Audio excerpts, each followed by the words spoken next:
Okay, Cheers. we are back. We had the battery ran out on the camera. We had no intention of going as long as we did. Had to go downstairs to get the card and get the charger there. But we wanted to make sure to finish up the interview, not just leave in the middle halfway through Exactly. a story. So you're talking about Marty's shaky first 2 reps. And we were having a good time when we walked down there. And we were having... There's a joke that you will not be privy to. But anyway, we both got stupid. Unless you pick up the DVDs. Exactly. If you get it, then you get it. Okay, so, being serious, comrade, she said we had technical difficulties. Do we want to start over? No, let's keep going. Okay, so... Can you get it together now? Yes, I can. I need a little bit of help from my cranberry friends. Okay, we like to have fun at our workshops. Yes, the work is over. Now it's playtime. Yeah, it was playtime the whole weekend, though. It really was. It really was. A lot of work, but playtime. Yes. So, Marty, when he was doing, you know, the handstand push-ups, which you can't say hands, but I mean it's better than saying forefinger and thumb. Huge amount of stress. Clearly a maximal thing. You know, shaking. I mean, anybody's ever done a maximal lift knows what it's like. Everything's shaking. Nothing's really stable. You're fighting to stay alive, basically. He does 2 reps. His mental toughness just tells you why he did 2, because any other human being wouldn't have even done 1. Much less grind out 1 and then go, all right, I'll do this again, dude. It's like, whoa, okay, you could stroke or all sorts of things around me. Because, I mean, this is a huge strain. I'm really not, the stroke was a joke, but I mean, what I'm saying is it was a absolute 100% strain. I'm not one of those guys that are going to say 110% because I think that's crap. If you say that, you've never done 100%. Okay? So, Logan does some stuff with him, and I'm not going to even try and explain what the hell it was, okay, but it was some other stuff that Logan does. And that's the value of the DVDs, by the way. You can rewind and rewind. I mean, There's no way everyone got everything I put in there, because there's a lot going on in just a minute worth of time, and it needs to be studied to really be understood so that you can apply it and actually then build from it. Absolutely. Okay, so he goes through a really brief, how long would you say it? It might have been close to 2 minutes. Okay, 2 minutes. So the guy does something that is superhuman, okay? Turns around and busts out 4 reps about as easy as I do a push-up on the floor. By the way, I can do hundreds and hundreds and hundreds without breaking a sweat. Okay, so that's a stupidly easy exercise. I mean, it's like, do you stress out if you take a t-shirt off a hanger? Okay, that's how hard it was for him. And he hits 4, and it's like this. Okay, no joke. Watch on the video. No. Now, that is sick. That, like, I was impressed by the results and the different, with everyone that was getting there. Yeah. Like, I've been doing it a lot myself. I tell a couple people to practice with it, but seeing the results here in the workshop, it was just huge. And what was actually really interesting, you mentioned the mental toughness, that's part of it, but he actually already had, submodality is a big word you may not be familiar with, but he had things already set up in his brain for massive success, which is why he was able to do it. But by doing the right things, we were able to access even more, and that's what doubled the effect, because he was already, like, everything was a go, like, doing super good, but we were able to increase it even more. Yeah, there's a thing that is difficult to explain unless you've really done it, because if you haven't done it, I mean, I use a really silly expression, and it's never disrespectful, but it's like trying to explain the color red to somebody who's been blind since birth. It's impossible, okay? If you have never pushed to the point that you don't care if you get hurt or not, I'm not recommending this, by the way, because we're a little bit touched when you do this, okay? But there are people who have been known to try and tear decks of cards with a bunch of duct tape around them that have passed out while they were doing it. or been short steel and fallen down and woke up and went, oh, here it is again. I was not that second guy, by the way. Multiple pass outs in one Yes, attempt. multiple pass outs in one attempt. Okay. That's toughness. That's toughness. Okay, no, it's not. It's insanity, by the way. But here's the thing: is Monty incredibly talented, incredibly tough. Superlatives coming out the wazoo, right? Okay, here's the deal. Without that, how long would it have taken him to do what he did? It could With have Monty, taken a year. Probably not a year. I'd say with Marty, a couple months, honestly, of training. And with he may not be able to get right back to it again right away without doing a similar sort of process, but he may be just that. That's his new set level. It'll be interesting to see the results on that. Well, and there's a weird thing about this whole deal too. But that, you know, let's say 2 months of practice versus 2 minutes. What would you rather have for doubling your results and actually doubling them while making it easier to double them? Doubling your number and making a 2 or 3 magnitude difference in the quality of the movement. I mean, you got to see the video. I mean, and mind you, this was actually, I mean, this was from one set to the next. A couple minutes of rest. But you know, if that was shaky, that much of a max attempt, he had done 2 reps before.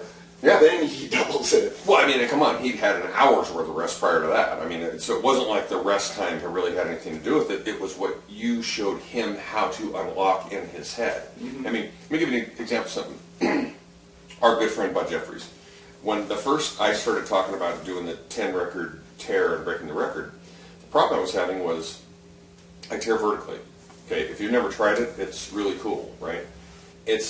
The problem is you don't have a lot of room to stabilize the cars. I mean, it's, you know, when you tear like this, things can be splayed all over. I mean, that's not and it's not disrespectful. I'm just saying it's different. I mean, this way you have to be really, really precise because a deck of cards is 2 3/8 wide. It's 3.5 inches long. So most people are grabbing a 3.5 inch and they're tearing 2 3/8.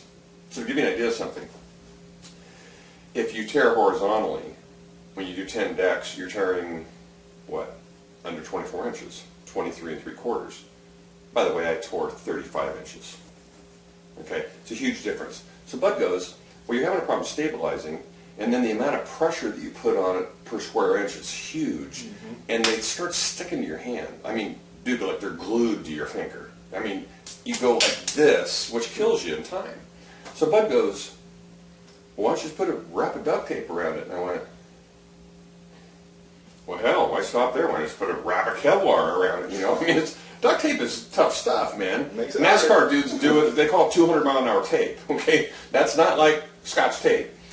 It took me about 3 months to get to where I felt comfortable that I could figure out how to do it. Okay. Yeah. Now, after talking with him and talking with Bud and going through a couple of different things and looking at it differently. Now, they didn't give me specific advice on how to do it differently, but their conversations that we had, because when we talk about 2 things generally. We talk about things that we're having success with, and we talk about things that we're not having success with. Now, we're all personal friends, so we have these conversations you guys will never be privy to, but you get the results of what we do in these workshops, right? Well, I figured out the point that I can actually tear it faster with tape. Okay, I changed my technique to take advantage of it, but now I'm really fast at it. 20 seconds though, that's like, you went 46 seconds and I brought it down to, let's call it 30. It's beating a world record pretty bad. I mean, that's like Usain Bolt is whatever he is. I mean, I can't remember the number. I know it's like in the 9s, but just say to make it easy on me, it's like if he ran at 10, the first time I did it, I ran at 7. Now I just ran it like 4 or something like that. I mean, you know what I mean? You're talking about a world record that broke that much, and yes, it's because of the stuff that we taught here. Okay, now you heard me earlier say I didn't know what they were going to teach. Well, we talk all the time. I didn't know specifically what you're going to teach, but I mean the visualization and just the different things like that help to deal with stress. Because by the way, when you're in front of like 25 of your peers, and 3 or 4 of them are literally your peers. The rest of them are students that are looking up to you going, oh, this is the dude, man. He's going to kill it. And you walk up, and it's like, man, I've set all these records in my garage with my wife looking at me. That's Logan, who didn't shut his phone off when he was... And we're good to go. Bringing it to you live. Here Bring it to live, baby. The La Quinta Inn in San Diego. Exactly. So what the point is we're world class and kill the world record like that. So does that mean you have to be world class to take advantage of it? Absolutely not even remotely Everyone close. there, we had a lot of people there. A lot of our students are pretty high level, like we were just talking about. Audie, Melody, phenomenal athlete. Yeah. We had some new people there, and sorry. And by the way, while he's gone, I'm going to talk a little bit of smack about him. Oh wait, he's back. I can't do it anymore. I'll bring that here in case that. We had some people that are really new to exercise, and they were getting the same sort of results. I mean, everyone knows if people are new to something, it's really easy to pick up things and pick up ability quite quickly. Still, actually, in some cases, even more so, like having this thing and getting that as a foundation for what you can do. Imagine if you started. If we would have started that way, yeah. Oh. Yeah, okay, That would have been nice. Oh, man. If we didn't have to develop it ourselves and train under high-level people or anything to get it, it'd be very nice. So, advanced people, no one on the planet has a lot of this stuff. Some people have some things you can find in certain areas. Bits and pieces. It hasn't been, but really, as it was delivered here, never been covered before. Yeah. Never will be covered again the same way at all. You have the opportunity here. If you're already advanced trainee, this will allow you to access an even more elite level. If you're just starting out, same thing. It's going to set you up for massive success from the get-go. Interesting thing, Bud and I had this conversation earlier, and I can't remember if you listened to it or not. We're sitting at the table, there's a million people talking, right? So we're all. Everybody talks about foundation. You got to build your foundation. Okay, that's absolutely true. Okay, but here's what my question is: if you're trying to build a house, okay, your foundation is like about that, right? What we're building, because this is going to sound fairly arrogant, and get over it. When you can hit these numbers, then you can say the same thing. What we're talking about is a foundation that we can put the World Trade Center and put another one on top of, and it's okay with that, right? Okay, we want a 200 and whatever story building. That is a much deeper commitment level, and there's much more involvement in doing that. These things, there's a funny thing in publishing that it takes, it's kind of a joke. It takes 10 years to become an overnight success, okay?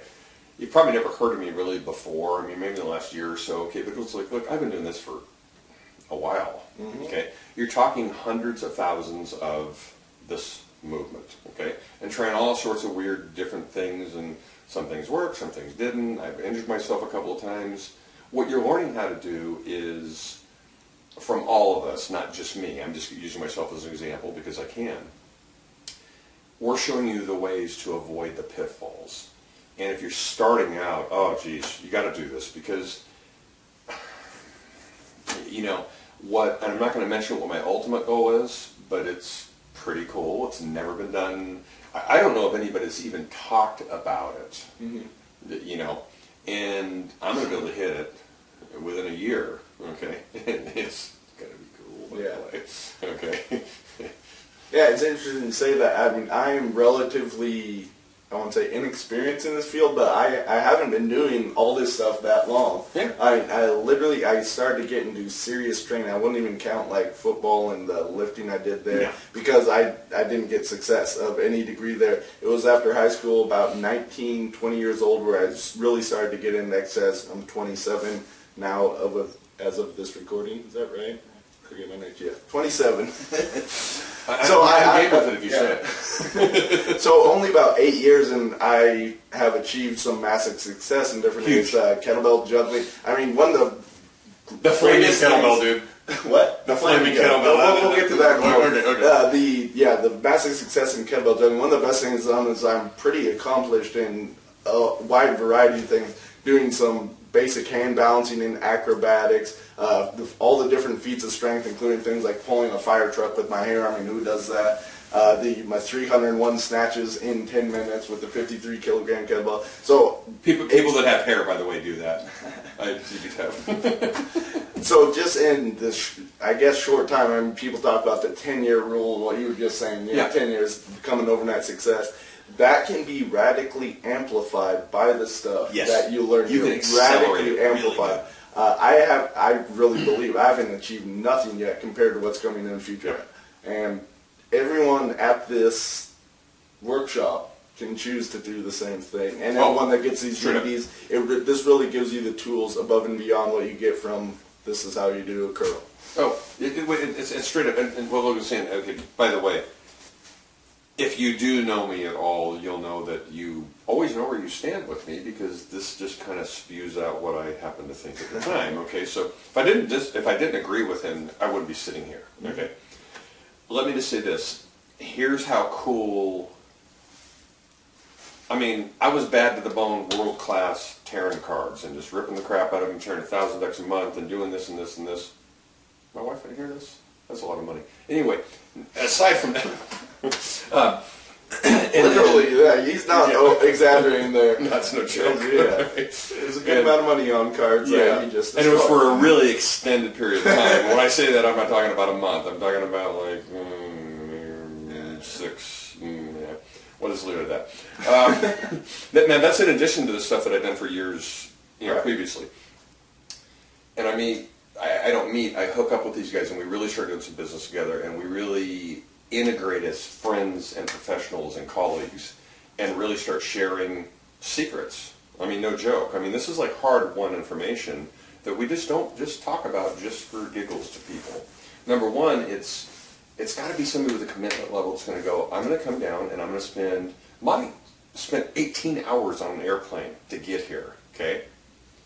Yeah, you can watch this from the comfort of your own home. Exactly, and no joke. Which is, and rewind, there's definite benefits for being there live, and I highly recommend you come to any of our workshops you can live. Even if you just do it once, though, you'll likely want to do it more than once.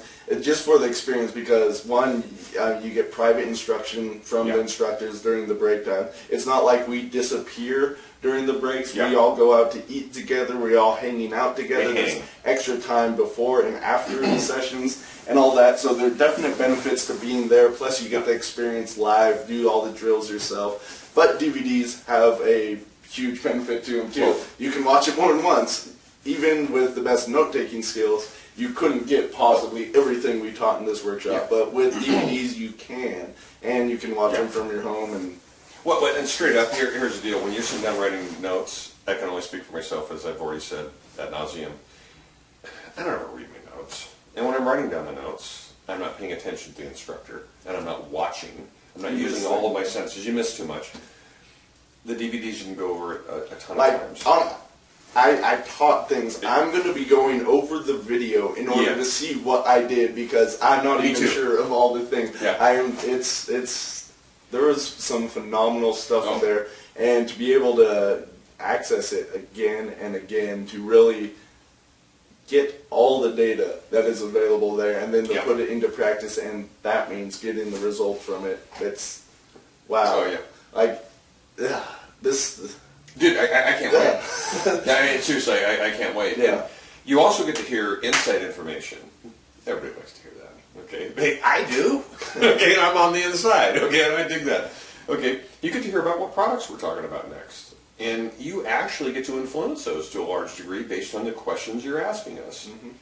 Hey, what would happen if we did this, or if you did this, is it going to cover this? Or you get to influence that, and I'm going to drop a little hint.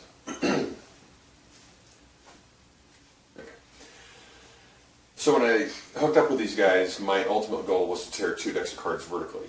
Nobody in the world has ever done that. Oh wait, yes I have. I take that back. I've done it twice. Now, unfortunately, I didn't realize I was going to do it when I did it, so I haven't recorded it yet. That's okay. I think it could probably happen in the next week. I think that just maybe something happens real quick. And that will be on film. Yeah. So now what I do is I film everything I do because it just, I was like doing isometrics with it, and I went, holy crap! And I went, wow, there wasn't a camera on it, so it didn't happen. So anyway, here's a funny thing, and I'm just going to say this much: once I get 2 decks on film, vertically, no duct tape, by the way. I had somebody ask me today, so give me a break, dude. Really, it's like 19 million pounds of pressure on your fingers, and it's like you're bleeding under the nails and crap when you're doing that kind of stuff, okay? I probably will stop tearing cards other than just demonstrations. Mm-hmm.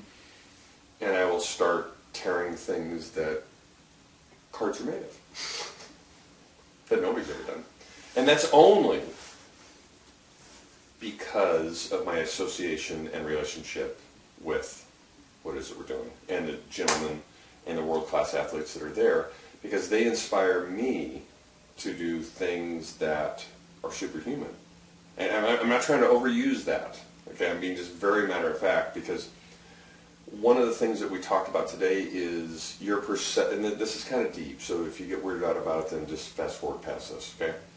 Your perception of reality, you get to decide. Now, I don't mean that if the sun is up and it's sunny, that I'm not talking about that kind of crap. I don't mean that. But what is possible is that's based on what you decide. Mm-hmm.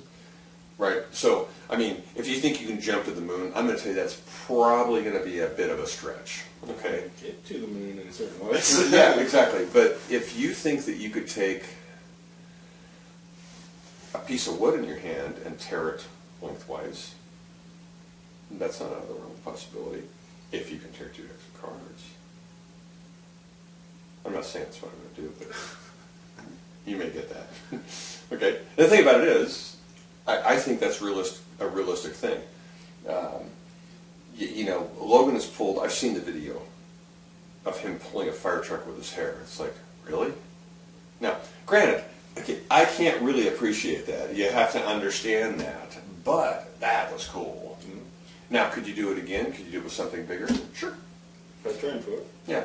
Yeah, the thing about it is you're going to find, like Logan is like my idol in a lot of ways, which I've never said to him before, which is why he's probably turning red right now, is because he does all these really cool things, and he started doing this at an age that he can like bounce around. He can do juggling for a while, and he can do pressing for a while, and he can do hand balancing for a while, and he can tow fire trucks and crap with his hair, and he can move around and do all these different things. Now, the one thing we share in common, though, is he doesn't try to do like 7 things at once.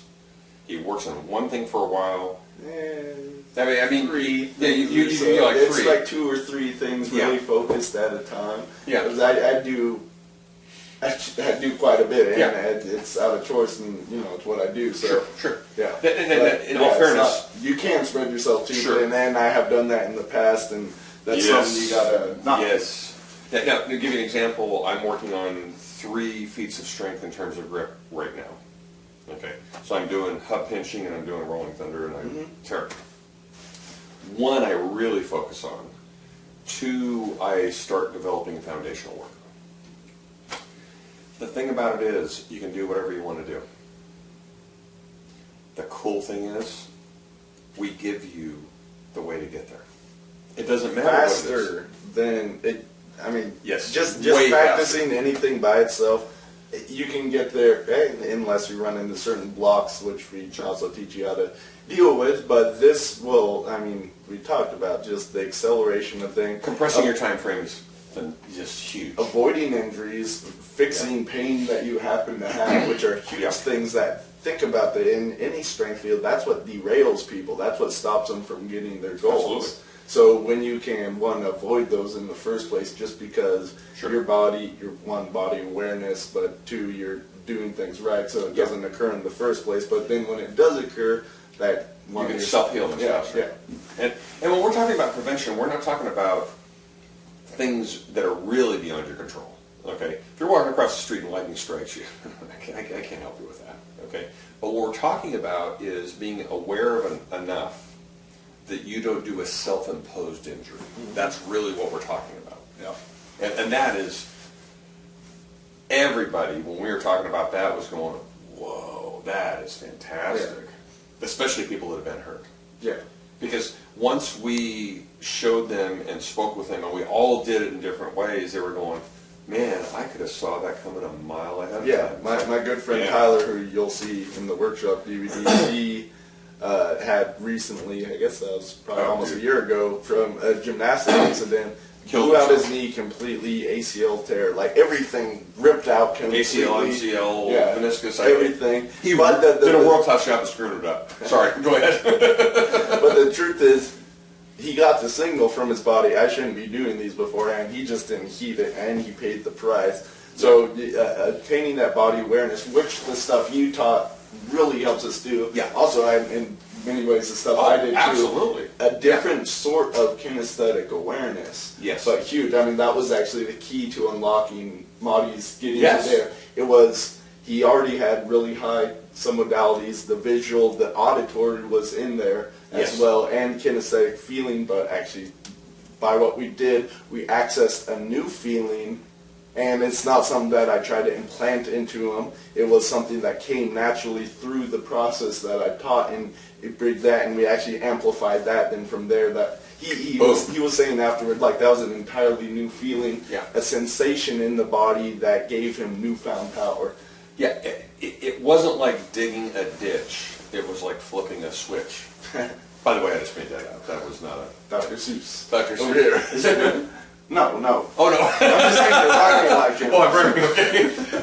But that's maybe it is. I don't know. I don't know, man. But it's it's like Tyler. I mean, because he's a hardcore, strong, bad to the bone dude, which we have huge amounts of. I mean, obviously they're really, really good friends and know each other for a long time. And the first time I met him, I had a huge respect for him because he's just one of those guys. But here's the thing is, and this is the pitfall with just focusing on this and not being able to listen, okay, is I'm going to die unless I do that. Well, you may die. We talked about that.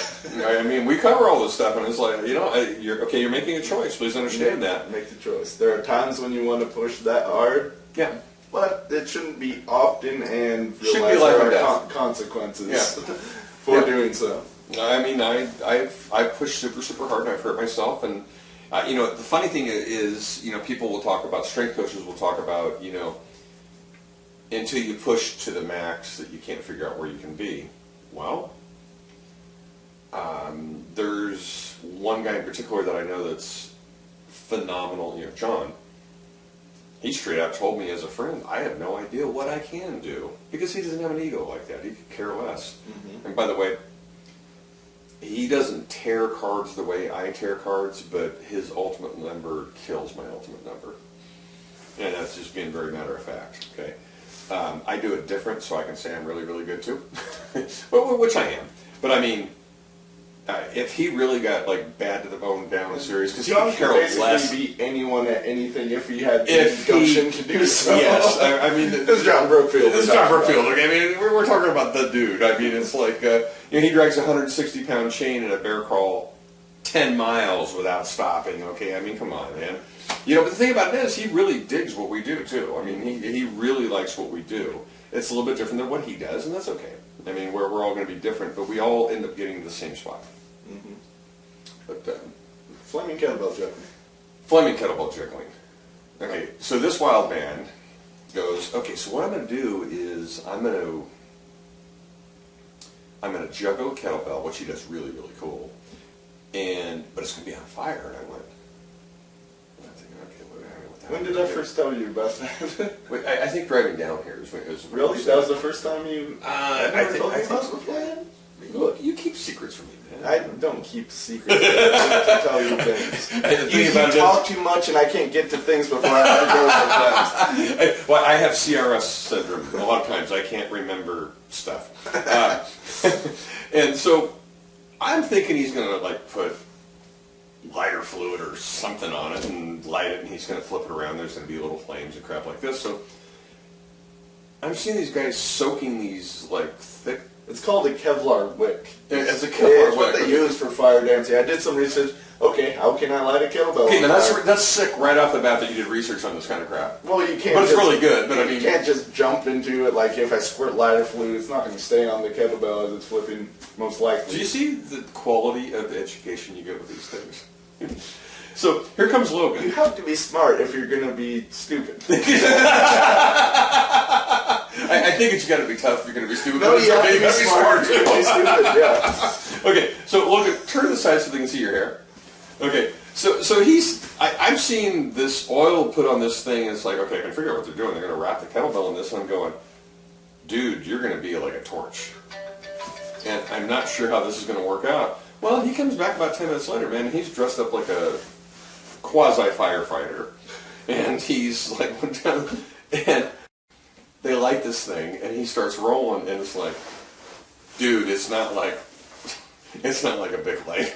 It's like there's flames off this thing, and it stressed me out seriously so bad. And I wasn't doing it. I was watching my friend do it.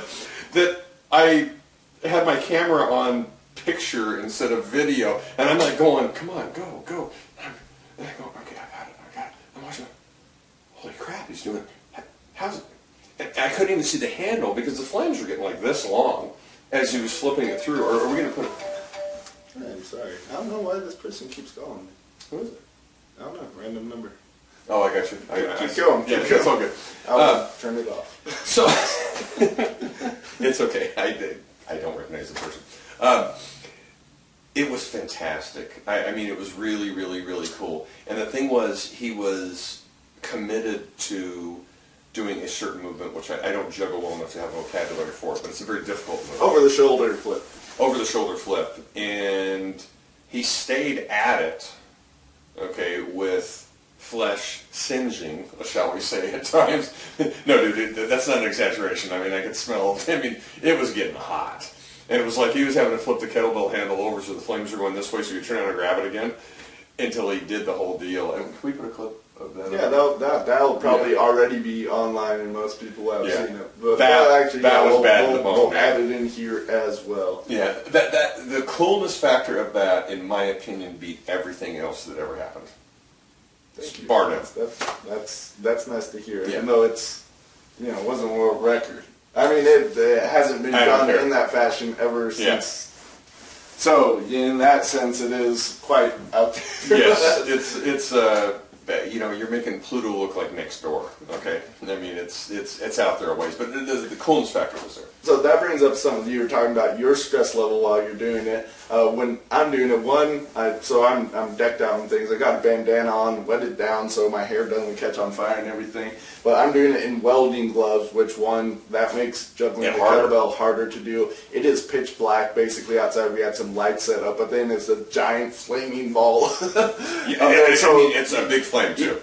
I can casually, conversation while moving around, be juggling a 16 kilogram kettlebell with no problem and effortlessly do all these moves. It's not so effortless in that fashion right there. Yeah. So you were talking about stress level and how that really impacts, things like mobility and injury and pain, all that stuff. You want to go into a little detail on that? I mean, watch this far in the video. Let's give them some context. Absolutely. Carmen, have you been that patient? Okay. So what happens is when most people work mobility or do their specific skills at ideal stress levels for them. In other words, they're in a comfort zone. I mean, generally speaking. Very rarely do people train at an actual high stress level. Because without sounding like a jerk, what most people perceive as pain, we call discomfort. Okay, it's not really pain. Okay. What he was doing was pain. Now, there's several issues going on here. Now, bear in mind is as your stress level and your threat, or however you want to refer to it, as that level goes up, you tend to not move as well. Okay, because you're getting constricted. Yeah, you're getting constricted. You're starting to move into a startled kind of a position to begin with. Now, fight or flight. Yeah, you move into fight or flight. Exactly. While you have chosen to do this, it sounds like a really good idea until you light it and it's dark and you're starting to flip it around. Now, the other thing, from a technical perspective, he could not see the handle because the flame was that bright. Okay. I can see it a little bit. You kind of, because he's really I experienced. more knew where it was rather than actually seeing it. Yeah, it was more of a feel than a visual thing, Yeah, right? I can throw to the point I know how to catch. Yeah, he knows how to. I mean, because I can juggle like on a scale of 1 to 10, like about a 4. Okay, but the moves I do, I can do well because I'm familiar with doing them, but I don't do that. I have easier ways to look silly than doing that. But, so what he did under stress, if he would have been by himself doing it, not at a certification, and had it lit in front of family and friends, or by himself, and actually by yourself would have probably been less stress, it would have probably been twice as easy. You know, seriously, because there's a danger factor there that is very difficult to describe. Well, it's also the time limit factor. At a certain point, the flames do go out themselves, and then if I hadn't done it by then, that was my only chance to do it at the workshop here. Sure, I could do it another time, but I really wanted to get it here. Yeah. So. Totally. So there are lots of different levels of stress stacked on each other. Absolutely. Okay. At least 6 different things going on. And so the very fact that he was able to perform as well as he did is a testament to the training that he does on a daily basis. Okay, that's what we're trying to convey to you is what we're doing works if you're an athlete under stress. It's there's a whole bunch of competitive lifters that they'll go, oh yeah, I've done this or I've done that. And they're talking about their PRs. What's the best you've ever done in a competition? Oh, I've never done that. Well, then maybe you train a little bit differently. Mm-hmm. You know, because guess what? We knocked huge numbers off our best times, or jacked up the numbers in a positive way. In other words, improvements were made dramatically by all of the instructors under high stress. Because believe me, when people are paying to come to this and they're looking upon you as like the dude, it's way more stressful than hanging out with your wife and carrying cards or flipping around something in your backyard. Okay? Yeah. What we do works. Yeah. Guess what I was doing before I went on to perform that? The same drills I taught here, or variations of them. Absolutely. In a little bit. Yeah. Absolutely. And we practice what we preach. This isn't a joke. I mean, this is us. This is our life. This is what we do. And we share this with you. I think we're about done. I think we're good. Any final comments? Okay, so this video... But it's okay.